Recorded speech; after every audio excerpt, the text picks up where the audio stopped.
ఓం అజ్ఞానం తిమిరాంధస్య జ్ఞానాంజనశలాకయా చక్షురున్మిళితం येन తస్మై శ్రీగురవే నమః. శ్రీచైతన్యమనోభీష్టం స్థాపితం येन భూతలే స్వయం రూపకదా మह्यं దదాతి స్వపదాంతికం.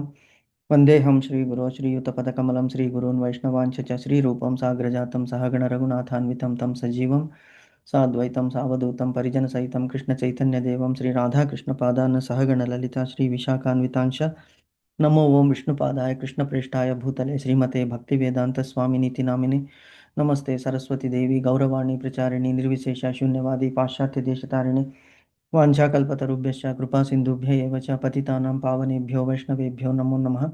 नमो महावदान्याय कृष्णप्रेमप्रदायते कृष्णाय कृष्णचैतन्यनाम्ने गौरत्विषे नमः. हे कृष्णा करुणा सिंधो दीनबंधो जगत्पते गोपेश गोपिका कांत राधा कांत नमोस्तुते. तप्त कांचन गौरांगी राधे वृंदावनेश्वरी वृषभानुसुते देवी प्रणमामि हरिप्रिये. नीलांचल निवासाय नित्याय परमात्मने बलभद्र सुभद्राय जगन्नाथाय ते नमः. जय श्री कृष्ण चैतन्य प्रभु नित्यानंद श्री अद्वैत गदाधर श्री वासादि गौर भक्तवृंद. हरे कृष्णा कृष्ण कृष्ण हरे हरे हरे राम राम राम हरे हरे. हरे कृष्ण कृष्ण कृष्ण हरे राम राम हरे हरे. हरे कृष्ण कृष्ण कृष्ण हरे राम राम हरे हरे.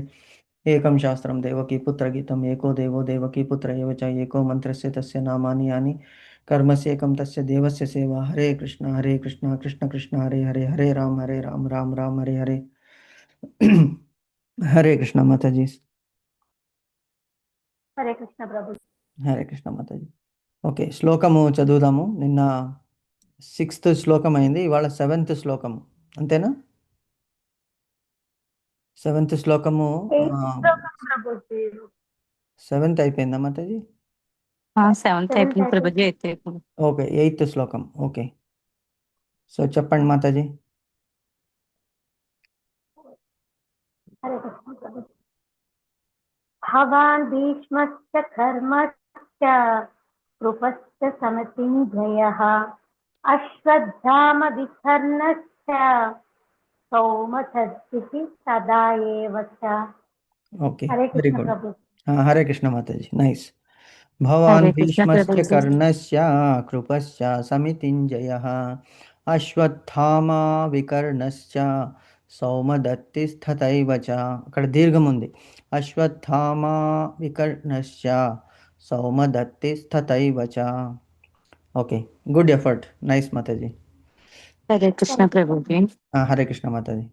భవానీ భీష్మచ్చ కర్ణచ్చ కృపచ్చ సమితిం జయః అశ్వత్థామ వికర్ణచ్చ సౌమ్య దత్త సతై దైవ చ.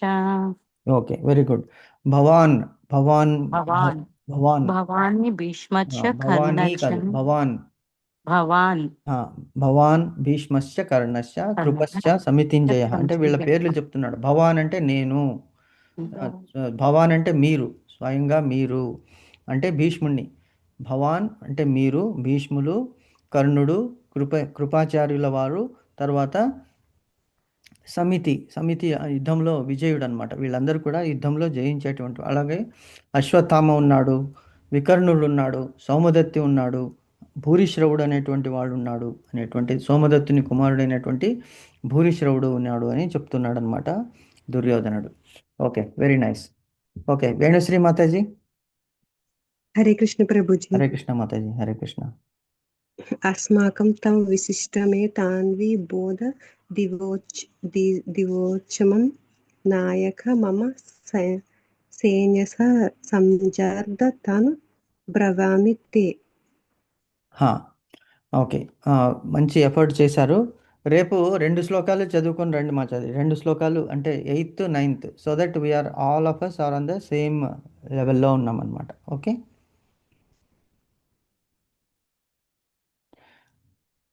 ఓకే మాతాజీ. అస్మాకం తు విశిష్టాయే తాని బోధ ద్విజోత్తమ నాయక మమ సైన్యస్య సంజ్ఞార్థం తాన్ బ్రవీమితే. అది అనే శ్లోకం. Okay, very nice Mataji, very happy for you.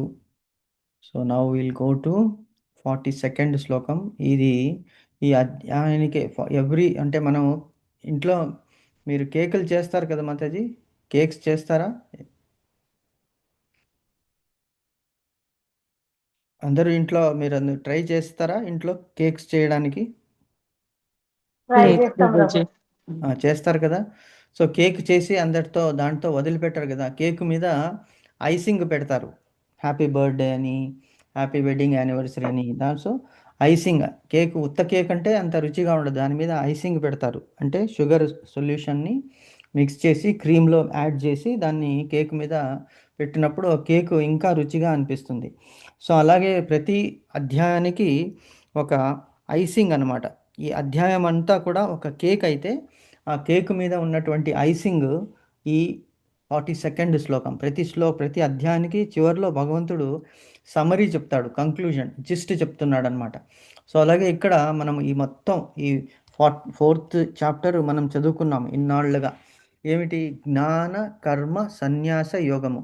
దీన్నే జ్ఞాన యోగం అని కూడా అంటారు, ధ్యాన యోగం అని కూడా అంటారు. సో దివ్య జ్ఞాన్ అంటారు, దివ్య జ్ఞాన యోగం అంటారు దీన్ని. సో జ్ఞాన కర్మ సన్యాస 3 ఉన్నాయి ఇక్కడ. జ్ఞానం అంటే నాలెడ్జ్ ఇస్తున్నాడు భగవంతుడు, కర్మ గురించి చెప్తున్నాడు. తర్వాత సన్యాసము అంటే తెలుసుకుని జ్ఞానముతో తెలిసి కర్మ చేయడం ద్వారా ఆ కర్మ యొక్క ఫలితాలు మనకి అంటకుండా ట్రై చేయడం వలన ఏమవుతుందంటే మనకి భగవంతుని సన్నిధి దొరుకుతుంది. అటువంటి వాడు దివ్యుడు, దివ్యాత్ముడు అని భగవంతుడు చెప్తున్నాడు అనమాట. సో ఇది మకుటం లాగా, కిరీటం ఉన్నది, కిరీటం పైన మకుటం ఉంటుంది. అలాగే టెంపుల్స్ ఉన్నాయి, టెంపుల్స్లో మొత్తం శిఖరం ఉంటుంది, శిఖరము పై భాగంలో కలశము, అదే గోపురం ఉంటుంది అనమాట, గోపురం కలశము. So that is the highlight అనమాట. అలాగే ఈ శ్లోకము ఈ చాప్టర్కి హైలైట్. 4th చాప్టర్లో 42nd శ్లోకం ఏమంటున్నాడు భగవంతుడు? తస్మాద్ అజ్ఞాన సంభూతం హృస్థం జ్ఞానాసినాత్మనః చిత్వైనం సంశయం యోగం ఆతిష్ఠోత్తిష్ఠ భారత అంటున్నాడు భగవంతుడు. అంటే ఏం చెప్పుకున్నాం నిన్న? జ్ఞానం అనే ఖడ్గంతో నీ హృదయంలో కలిగినటువంటి సందేహాలని త్రుంచివేయుము. దేంతో? ఖడ్గం కావాలి. నిన్న ఎగ్జాంపుల్స్ చెప్పాము. ఏమని చెప్పాము? అద్దం ఉన్నది, అద్దం మీద దుమ్ము పడితే మనకి ప్రతిబింబం అందులో కనిపింపదు, మనము బింబము, అందులో ఉన్నటువంటిది ప్రతిబింబము. అలాగే భగవంతుడు బింబము, మనము అతని రిఫ్లెక్షన్, ప్రతిబింబం అన్నమాట మనం జీవితంలో. సో అద్దం మీద ఆ ధూళి పడింది అనుకోండి, అప్పుడు ఏమవుతుంది? మన బింబం అందులో కనిపించదు, ప్రతిబింబము. అలాగే మన ఆత్మ మీద పేరుకొని పోయినటువంటి కొన్ని కోట్ల జన్మల ద్వారా ఈ ఆత్మ మాలిన్యాన్ని సంతరించుకున్నది, దాని మీద కవరింగ్ ఏర్పడిపోయింది. ఆ కవరింగ్ని మనం తీయాలి, బలవంతంగా తీయాలి. ఎలాగా? నిన్న ఎగ్జాంపుల్ చెప్పాము. ఏం ఎగ్జాంపుల్ చెప్పాము? ఒక ఐరన్ ఉన్నది, అది బయట పెట్టేశామనుకోండి, అది వర్షానికి తడిచి ఏమవుతుంది? రస్ట్ పట్టిపోతుంది. ఆ రస్ట్ని తొలగించాలంటే శాండ్ పేపర్తో గట్టిగా తిక్కాలి, దాన్ని రుద్దితే అప్పుడు ఆ రస్ట్ అనేటువంటిది పోతుంది. సో అలాగే మన ఆత్మ మీద కూడా పేరుకుని పోయినటువంటి ఈ అజ్ఞానాన్ని శాండ్ పేపర్తో రుద్దితే సరిపోదు. ఏం చేయాలి? కత్తి తీసుకొని దాని మీద ఉన్నటువంటి ఆ మాలిన్యాన్ని మనము నరికి వేయాలి. అది అజ్ఞానం అనేటువంటిది మురికి అన్నమాట, ఆత్మ మీద పేరుకుని పోయింది. ఇప్పుడు ఎందుకు ఎగ్జాంపుల్ చెప్తున్నాడు భగవంతుడు అంటే, ఇప్పుడు మనం చూస్తున్నాము ఎంతోమందిని మనము ప్రత్యక్షంగా చూస్తున్నప్పటికీ వాళ్ళు భగవంతుడు లేదు, శాస్త్రాలు లేవు, సనాతన ధర్మం లేదని మామూలు మనుషులైతే ఓకే, వాళ్ళకి అర్థం కాదు. కానీ ప్రజా నాయకులు, పెద్ద చీఫ్ మినిస్టర్స్ కూడా ఏమంటున్నారు? ఎస్పెషలీ సౌత్ ఇండియాలో, కేరళలో, తమిళనాడులో, వీళ్ళందరూ కూడా, ఈవెన్ వెస్ట్ బెంగాల్, ఇవన్నీ చోట్ల ఏమంటున్నారంటే అసలు సనాతన ధర్మమే లేదు, భగవంతుడే లేదు అనేటువంటిది వీళ్ళు ప్రచారంలోకి తీసుకొస్తున్నారు.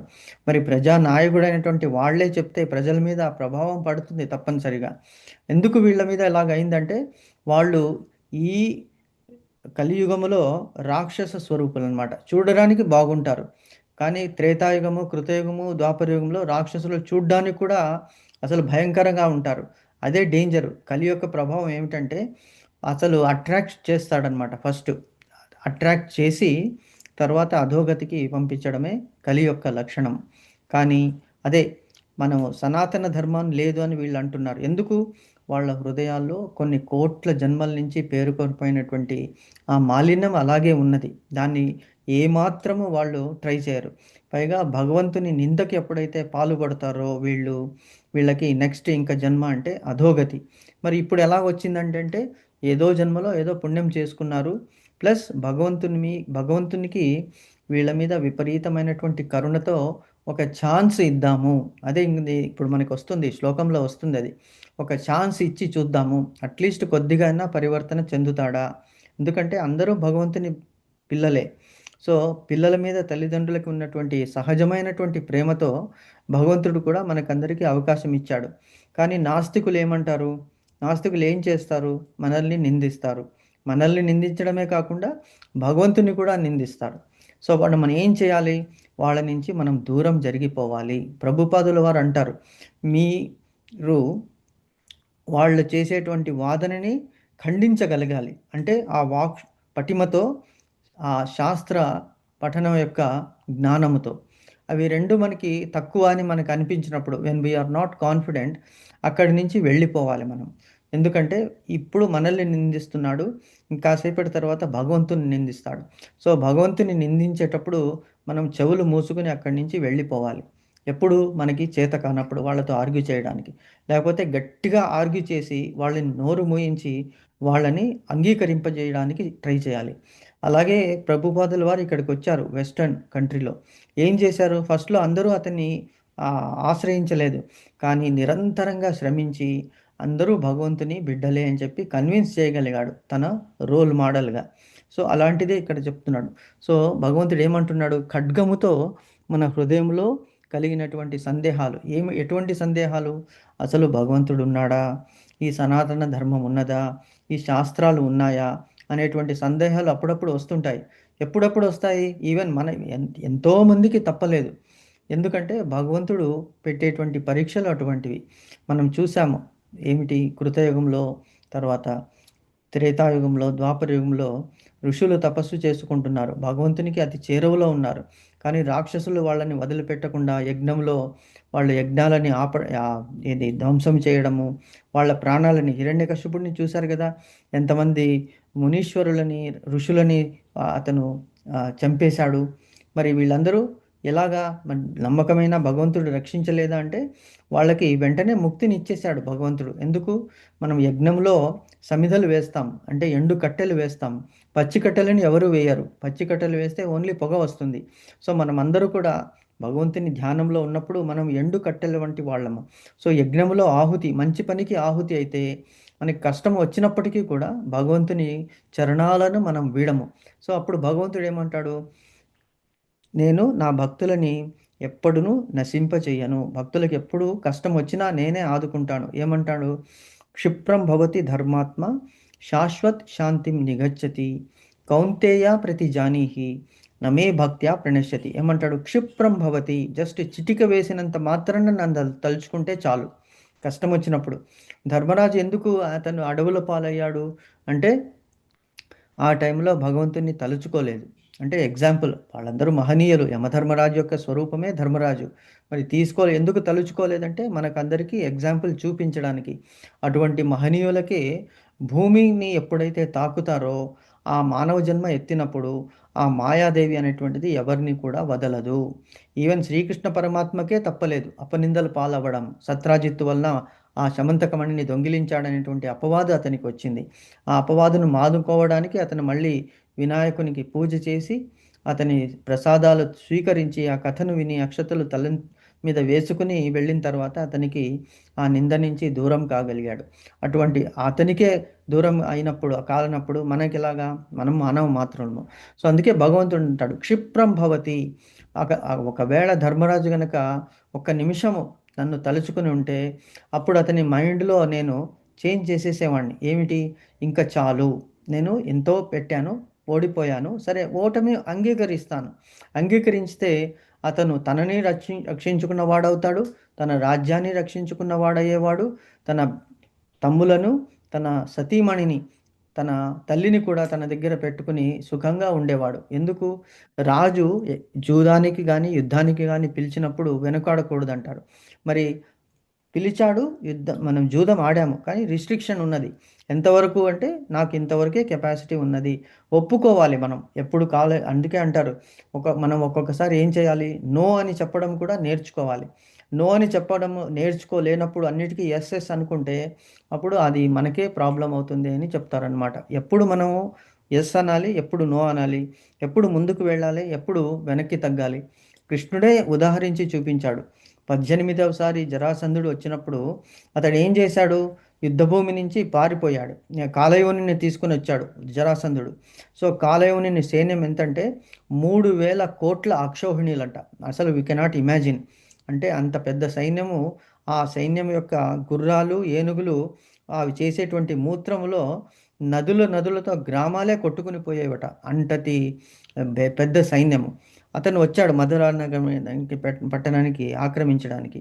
అప్పుడు ఏం చేశాడు శ్రీకృష్ణుడు, ఓహో ఈ నగరానికి ముప్పు రావచ్చు అని చెప్పేసి అతనే వెళ్ళాడు. శ్రీకృష్ణుడు అతన్ని ఎదుర్కొని అక్కడి నుంచి అతను పరిగెత్తాడు. అందుకే అతనికి రన్ చోడ్ అని వచ్చింది. రన్ అంటే యుద్ధము, చోడ్ అంటే వెళ్ళిపోవడము. అది ఒక యుద్ధ నీతి అన్నమాట. ఏం చేశాడు, కాలయవుని తీసుకుని పరిగెత్తుకొని వెళ్ళిపోయాడు. సో కాలయవుని అనుకున్నాడు, నన్ను చూసి భయపడి పరిగెత్తుతున్నాడు కృష్ణుడని వెంబడించి ఏం చేశాడు, ఒక గుహలోకి వెళ్ళాడు. ఒక గుహలోకి వెళ్ళి అక్కడ ముచుకుందుడు అనేటువంటి రాజు పడుకునున్నాడు. అతను దేవతలకి సహాయం చేశాడనమాట. దేవతల యుద్ధంలో రాక్షసులకి దేవతలకి జరిగినటువంటి యుద్ధంలో ఆ ముచుకుంద మహారాజు తన సైన్యంతో వెళ్ళి, అప్పుడు భూలోకం నుంచి డైరెక్ట్గా వెళ్ళేవాళ్ళు. అంటే అంతటి తపశ్శక్తి సంపన్నులు. దేవతలు కూడా రాజులతో మాట్లాడేవాళ్ళు. వీ కెన్ ఇమాజిన్ ఎలా ఉండేది ఆ కాలము అనేటువంటిది. సో దేవతలకి అతను సహాయం చేసి దేవతలని గెలిపించినప్పుడు దేవతలు ఆ ముచ్చుకుందునికి వరం ఇస్తారు. ఏమని అంటే, అతను అడుగుతాడు, నేను యుద్ధం చేసి అలసిపోయాను, నేను పడుకోవాలి, నాకు ఎటువంటి నిద్ర, గాఢ నిద్ర రావాలంటే, నన్ను ఎవరైనా లేపారంటే నేను చూస్తే అతను భస్మమైపోవాలి అనేటువంటి కోరికని కోరుకుంటాడు. తథాస్తు అని చెప్పేస్తారు వాళ్ళు. సో అటువంటి ముచుకుందుడు ఉన్న గుహలోకి శ్రీకృష్ణుడు ప్రవేశిస్తాడు. ఆ ముచుకుందుడు ముసుగు వేసుకుని పడుకొని ఉంటాడనమాట. ఈ కాలయవనుడు ఏమనుకున్నాడు, కృష్ణుడే ఇలా పడుకున్నాడని చెప్పి కాలుతో అతన్ని తంతాడనమాట.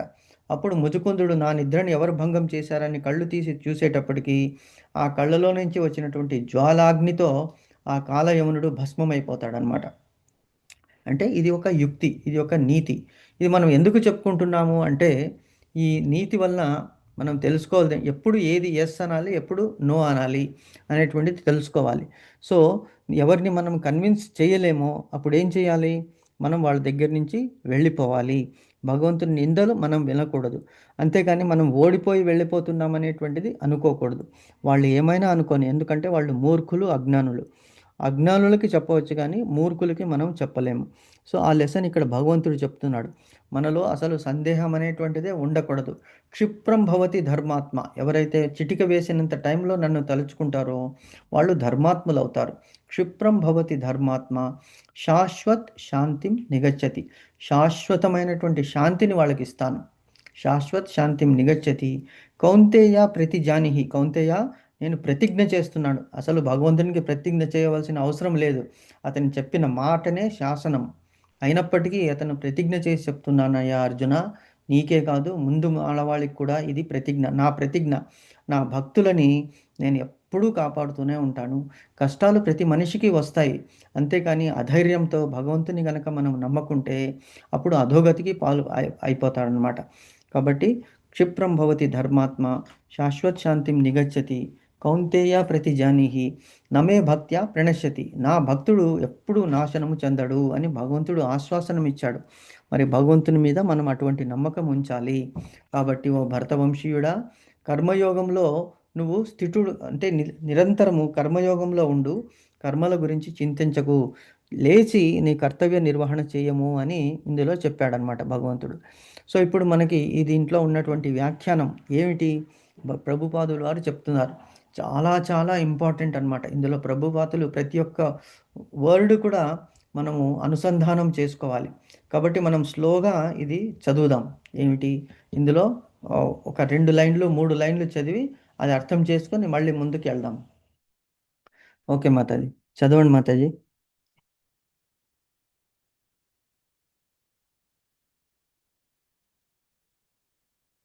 హరే కృష్ణ. హరే కృష్ణ ప్రభు.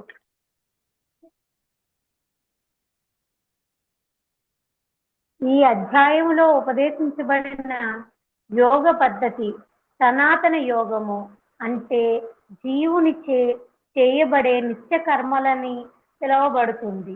ఈ యోగంలో 2 తరగతుల యజ్ఞ కర్మలు ఉన్నాయి. వాటిలో ఒకటి భౌతిక సంపత్తుల యజ్ఞమని పిలువబడగా ఇంకొకటి విశుద్ధ ఆధ్యాత్మిక కార్యమైనట్టి ఆత్మజ్ఞానమని పిలువబడుతుంది. భౌతిక సంపత్తుల యజ్ఞము ఆధ్యాత్మిక అనుభూతితో జోడింపబడకపోతే అది భౌతికమే అవుతుంది. ఇక్కడ కాపమంటారా ప్రభుజీ? నెక్స్ట్ ఒక లైన్ చదవండి మాతాజీ. Next line. హరే కృష్ణ ప్రభు. మాతాజీ ఇంకొక లైన్ చదవండి. హరే కృష్ణ. కానీ అటువంటి యజ్ఞాలను ఓకే ప్రభుజీ. కానీ అటువంటి యజ్ఞాలను ఆధ్యాత్మిక లక్ష్యంతో అంటే భక్తి యోగంతో చేసేవాడు పరిపూర్ణ యజ్ఞమే చేస్తాడు. Very good. ఇక ఆధ్యాత్మిక చాలు మాతాజీ, చాలు చాలు, అంతవరకు చాలు. ఇక హరే కృష్ణ మాతాజీ, ఇక్కడికి ఆపుదాము. హరే కృష్ణ. ఓకే ప్రభు. ఓకే మాత. సో ఇది అర్థం చేసుకుని మళ్ళీ నెక్స్ట్ రేపు డిస్కస్ చేద్దాము. సో ఇక్కడ ఏముందంటే ఈ అధ్యాయంలో ఏం చెప్పాడు భగవంతుడు? జ్ఞాన కర్మ సన్యాస యోగం అనేటువంటి అధ్యాయం ఇది. ఇందులో ఏం చెప్పాడంటే ఇంతకు ముందు చెప్పాను, ఈ చాప్టర్లోనే ముందు నుంచి చెప్పుకుంటూ వస్తున్నాడు భగవంతుడు. ఎలాగా ఈ జ్ఞానాన్ని ఫస్ట్ నేను సూర్యదేవునికి ఇచ్చాను, సూర్యదేవుడు తన కుమారుడైనటువంటి మనువుకి ఇచ్చాడు. ఆ మనువు వైవస్వాన్ మనువు, వైవస్వత మన్మంతరం అని ఇప్పుడు ఉన్నది. మనం చేసేటువంటి ఉన్నటువంటి మన్మంతరం పేరు వైవస్వత మన్మంతరం, అంటే వివస్వానుని కుమారుడైనటువంటి వాడు మనువు అన్నమాట. సో అతడు ఏం చేశాడు? ఇక్ష్వాకుకి చెప్పాడు, ఇక్ష్వాకు తన పుత్రులకి చెప్పాడని ఇలా గురు పరంపర ద్వారా, శిష్య పరంపర ద్వారా వచ్చింది ఈ భగవద్గీత మనందరికీ కూడా చేరిందనమాట. సో ఇందులో ఏం చెప్తున్నాడు భగవంతుడు అంటే యోగ విధానం గురించి చెప్పాడు. అంటే ఏమిటి? ప్రతి ఒక్క జీవి ఏం చేస్తాడు? ఈ యోగ విధానము యజ్ఞకర్మలకు సంబంధించినవి 2 భాగాలుగా చేశాడనమాట. అంటే మనం చేసేటువంటి పనులు దేర్ ఆర్ 2 కేటగిరీస్. ఒకటి ఏమిటి అంటే భౌతిక మన సంపద ఆర్జిస్తాం. ప్రతి ఒక్క జీవి కూడా సంపద అనేటువంటిది లేదనుకోండి. ఇప్పుడు మనకి ఈ మనీ, గోల్డ్ ఇవన్నీ కూడా 3000-4000 సంవత్సరాల ముందు నుంచి అసలు గోల్డ్ అనేటువంటిది లేదు. అప్పుడు కేవలం బార్టర్ సిస్టమ్ ఉండేది, అంటే వస్తువులని ఎక్స్చేంజ్ చేసుకునేవాళ్ళు. తర్వాత ఎప్పుడైతే అరిస్టాటిల్ వచ్చాడో, అలెగ్జాండర్ వచ్చాడో, అప్పుడు అతడు ఒక బంగారు నాణ్యము = 10 వెండి నాణ్యాలని చెప్పేసి ప్యారిటీ అతన్ని చెప్పాడనమాట. అప్పటి నుంచి తర్వాత కరెన్సీ ప్రింటింగ్ ఇవన్నీ వచ్చాయి. అంతకుముందు ఏం చేసేవాళ్ళు? సపోజు మీరు వడ్లు పండించేవాళ్ళు. సో మీరు ఏం చేసేవాళ్ళు? ఒక ధాన్యము వడ్లు ఇచ్చి మీకు కావలసినటువంటి సరుకులు, మీకు దుస్తులు కానీ తర్వాత ఇంకేదైనా వస్తువులు కానీ వేరే వాళ్ళ దగ్గర నుంచి తీసుకునేవాళ్ళు. సో అంటే ఎందుకు ఇది చెప్తున్నాడంటే భౌతిక సంపద, ఒకటి భౌతిక సంపద, రెండవది ఆధ్యాత్మిక సంపద. యజ్ఞాలు 2 విధాలు. ఒకటి ఏమిటి? మనం చేసేటువంటి భౌతిక కర్మలు. ఆ భౌతిక కర్మలు ఏమిటి? మనము తింటున్నాము, తర్వాత పడుకుంటున్నాము, తర్వాత పుత్ర సంతానాన్ని, పుత్రికలని మనము జన్మ ఇస్తున్నాము. తర్వాత ఇంకొకటి ఏమిటి? మనకి ఆ ప్రకృతి నుంచి రక్షించుకుంటున్నాము. ఎలాగా అంటే డిఫెండింగ్, వర్షాలకి, ఎండకి, చలికి మనం తట్టుకోవాలని చెప్పేసి ఇల్లు కట్టుకుంటున్నాం. ఇవి ప్రతి జీవి కూడా చేస్తుంది. ప్రతి జీవి, మానవులే కాదు జీవులందరూ ఇవి చేస్తారు. అంటే ఎలాగా? మనకి ఆహారము కావాలి. ఎలాగైతే పెట్రోల్ లేకుండా బండి నడవదో, ఈ దేహము అన్నము లేకుండా నిలవలేదు, దానికి శక్తి. ఒక్కరోజు మీరు ఉపవాసం చేస్తే ఏమవుతుంది? మనం ఏకాదశి ఉపవాసము, నిర్జల ఏకాదశి ఉపవాసం చేస్తాము. చేసినప్పుడు ఏమవుతుంది? దేహములో ఉన్నటువంటి ఆ దేహము అన్నాళ్ళు 14 రోజులు 15 రోజుల వరకు ఏం చేసింది? పొద్దున్న, మధ్యాహ్నము, సాయంత్రము, రాత్రి ఆహారానికి అలవాటు పడిపోయింది. లేకపోతే కడుపులో జఠరాగ్ని అంటూ కొన్ని గ్యాసెస్ విల్ బి ఫార్మ్డ్, కొన్ని సిక్రీట్ అవుతాయి అన్నమాట, కొన్ని రసాయనాలు, కెమికల్స్. అది డైజెస్ట్ చేస్తుంది వేసినటువంటి ఫుడ్ని. మరి 15వ రోజు ఏకాదశి రోజు మనము ఏం చేస్తున్నాము? తీసుకోవట్లేదు. అంటే చాలా కష్టం అనిపిస్తుంది తీసుకోకుండా ఉండడం. ఎందుకు? ఎప్పుడెప్పుడు ఏకాదశి అయిపోతుంది, ఎప్పుడు ద్వాదశి వస్తుంది, భోంచేస్తాం. అది దేహానికి సంబంధించింది. దేహానికి సంబంధించింది ప్లస్ మనసుకి కూడా సంబంధించింది. ఎందుకు? అలవాటు చేశాం అలాగా. సో అంటే ప్రతి జీవికి కూడా ఆహారం అనేటువంటిది తప్పదు. అందుకే ఆ ఆహారము, ఆకలి అనేటువంటిది భగవంతుడు పెట్టాడు. అప్పుడు ఆ ఆహార సంపాదనకి ఏం చేస్తాము? మనము ద్రవ్యాన్ని సంపాదిస్తాము, డబ్బులు సంపాదిస్తాం. డబ్బులు లేకుండా ఏ వస్తువు ఈరోజు రాదు. కాబట్టి డబ్బులు అది ఏమిటి? ద్రవ్యముతో కూడినటువంటి యజ్ఞము, భౌతిక యజ్ఞం అది. రెండవది ఏమిటి? ఆధ్యాత్మిక యజ్ఞం. అంటే ఈ కష్టపడకుండా ప్రతి ఒక్క మనిషి కూడా ఏం చేయాలి? కష్టం అనేటువంటిది పడాలి. మనం చూస్తున్నాము ఇప్పుడు ప్రతి ఒక్క ఫ్యామిలీలో కూడా both husband and wife they are working. They have to go, otherwise they cannot live. ఎందుకు? మనకి ఆ జీవిత శైలి, స్టాండర్డ్ ఆఫ్ లివింగ్ డిఫరెంట్ అయిపోయింది. అసలు చూస్తే ఎవరో ఒక్క సంపాదన సరిపోతుంది మనకి కావాల్సింది. మనకి తినడానికి పెద్దగా ఖర్చు కాదు, మిగతా అవసరాలకే ఖర్చు ఎక్కువైపోతుంది, విలాసాలకి ఖర్చు ఎక్కువ అవుతుంది. అయినప్పటికీ ద్రవ్యం అనేటువంటిది కావాలి, what ever it is. So అది భౌతిక యజ్ఞము, ద్రవ్య యజ్ఞం అంటారు. కానీ మరి మనం దేహమే మనమా? కాదు. దేహంలో ఉన్నటువంటి ఆత్మ ఉన్నది. మరి ఆత్మకి మనం ఏమన్నా ఆహారం ఇస్తున్నామా అంటే అది ఆలోచించవలసినటువంటి విషయము అని ఇక్కడ ప్రభుపాదులు చెప్తున్నారు. మనం కేవలము ద్రవ్యయజ్ఞము చేస్తే, అది భగవంతునికి అర్పించకుండా ఉంటే అది వేస్ట్ అని చెప్తున్నాడు. సో ఒకటి ఫస్ట్లో ఉన్నది ద్రవ్యయజ్ఞము, రెండవది శుద్ధ ఆధ్యాత్మిక కార్యమైన ఆత్మజ్ఞానము అని చెప్తున్నారు. సో ఆత్మకి కూడా మనం ఆహారం ఇవ్వాలి. అంటే ఈ జిస్టులో భగవంతుడు చెప్తున్నాడు, ఏమని చెప్పుకుంటూ వస్తున్నాడు? నువ్వు కేవలము దేహము కాదు, ఆత్మ కూడా ఉన్నది. దేహానికి ఎలాగైతే పోషణ ఇస్తావో ఆత్మని కూడా అలా పోషణ ఇవ్వాలి. ఆత్మ అనేటువంటి